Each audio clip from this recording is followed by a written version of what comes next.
Hey, welcome to another episode of Coffee Shop Confessions, notes from the underbelly of real estate. I'm Miguel Contreras. I'm David Castillo. Together we're Rain West Collective, and we're here to talk about all the things realtors are afraid to talk about sometimes, right? Or really what's going on in the market that you may not know, but we're seeing firsthand because we're out in the field. David, I wanted to ask you, we were talking earlier about buyers. There is a lot of pent up demand and a lot of buyers on the fence, and buyers are starting to look.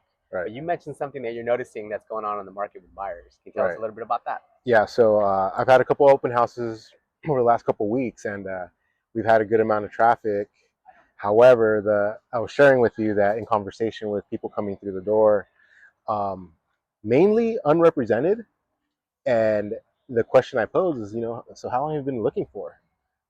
And one thing I'm noticing, and from the information I'm gathering, is that there's a lot of buyers that aren't ready. Yeah. There's a lot of buyers that have either they've gone through the pre-approval process a year ago, started the process a year ago plus, and are out looking, but if they do find the one, they're not ready. Yeah. Um, on that note, there's buyers that are looking, but they're in a sense they're handcuffed. They have a property that they need to sell. There's a property that they need to either do something with in order to get to their next step, and they're not informed on what the process is or how that looks. Yeah. So yeah, man, there's buyers out there, but I think there's buyers that aren't really educated Yeah. and aren't ready, So aren't for those in the position. for those buyers that are wanting to take action, specifically the ones who maybe need to sell something, Right. to buy something else, they're kind of holding on, waiting. What advice would you give that specific buyer when it comes to really fulfilling the next steps of their dream to purchase their next home or their Right. next investment property? Yeah, no, that's a great question, because those are conversations that I was able to have with some of those individuals, and just kind of give my expert knowledge and my suggestions. And to those specific buyers, the main thing I suggested is working backwards. Oftentimes, maybe they don't have to sell that property. Maybe they can leverage equity through a HELOC for a down payment. It's not a cookie cutter situation in every single scenario. So one thing that I did suggest to all of them is, let's start with that property. What's the value on that property? How much equity do we have? And then from there, start a pre-approval process. What is it going to look like if we do leverage that property, whether it's a sale, whether it's leveraging that equity through a HELOC for the next step of the purchase?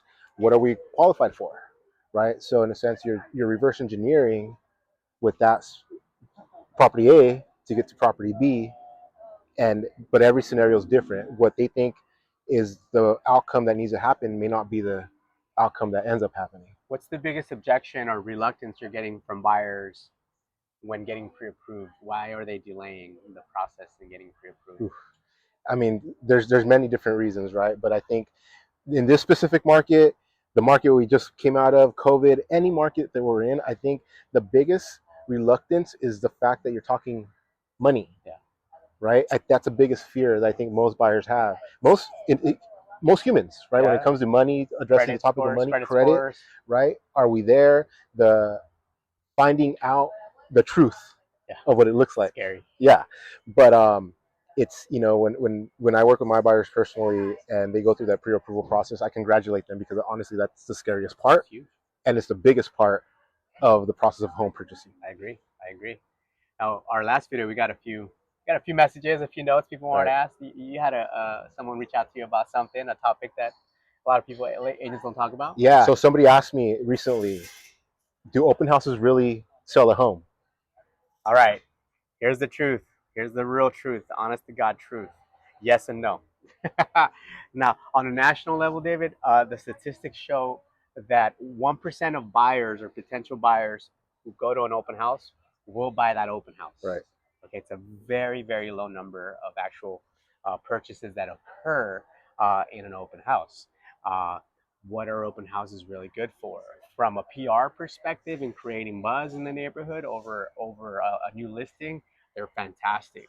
Can we move them? You and I have gotten really good at getting buyers and beating that 1% trend in an open house, but you have to do the open house right. First and foremost, the listing has to be priced adequately. If it's priced fantastically, and it's I would say if it's a little bit lower than market value, so it creates a lot more buzz. Right. You're gonna get a lot more foot traffic, and hopefully, with some seasoned agents like we're good at grabbing and pre-approving buyers and trying to wrap that buyer into purchasing the house.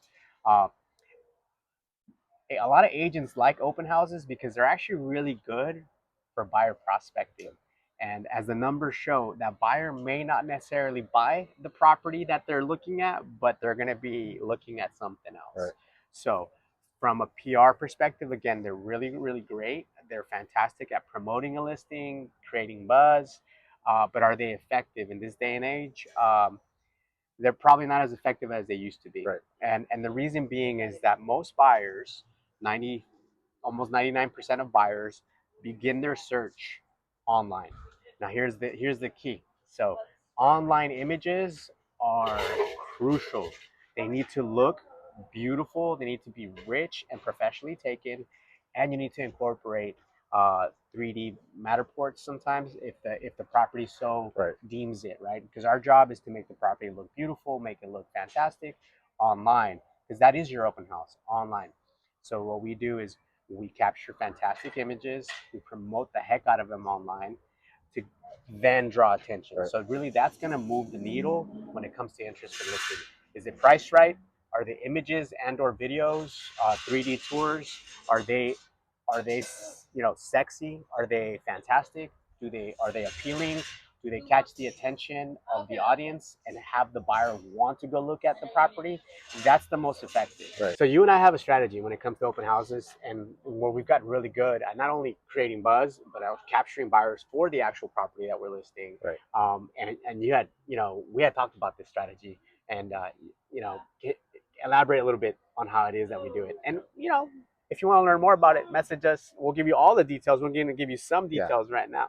We're not going to give all the goods. Nah. But yeah, so a strategy that we use that's been very effective and has gotten great results are the way we drive a massive amount of traffic, create a massive amount of buzz to that initial open house. We drive traffic through that door that weekend, Saturday, Sunday specifically, and likely that initial exposure will get offers. Absolutely. And chances are, and it's happened to me recently, a few months back, when I've had buyers come back that following Sunday with family, and that said buyer wasn't my buyer, came with the realtor. Yeah. They ended up submitting an offer and ended up closing escrow on that property. Now, is that going to be the same case for the weekend after and the weekend after that? Likely not. Diminishing returns. No, right? Likely not. So it's that first weekend. Yeah. First weekend is really crucial. And also what happens a lot is a lot of agents, and I've noticed this, a lot of agents don't go out with their clients. Right. I'm like, wow, man, we like tour with our clients. Right. So a lot of clients, a lot of potential buyers come in without their agents, and then they like the house and they're like, oh, my agent, yada yada yada, and then they come back during the week and they come see it. So so that's why the first weekend is so important. Again, first weekend of the open house, if we're going to do open houses, crucial. And key points are property needs to look really good, both in real life and online. There has to be accessibility, so it's really tough when you have tenants or you have big pets. Those are big things. Yeah. So take those factors into account, and then we have our proprietary system that we use to drive a lot of traffic to your open houses, and that's the way it works. Right. Cool. Absolutely. All right, we've got more coming your way. If you'd like us to discuss any topics or ideas, please mention them in the comment section wherever you're watching this. Today we're at Provecho Coffee House in Barrio Logan. They have great coffees and great teas. We did get some comments, guys. Okay. So we asked, what's the most shocking thing you've heard about real estate? And someone said that they heard realtors curl up and cry in their sleep. What do you have to say about that? Sometimes. We'll talk about that one in the next episode. Yeah. All right, guys. We'll catch you guys at the next coffee shop.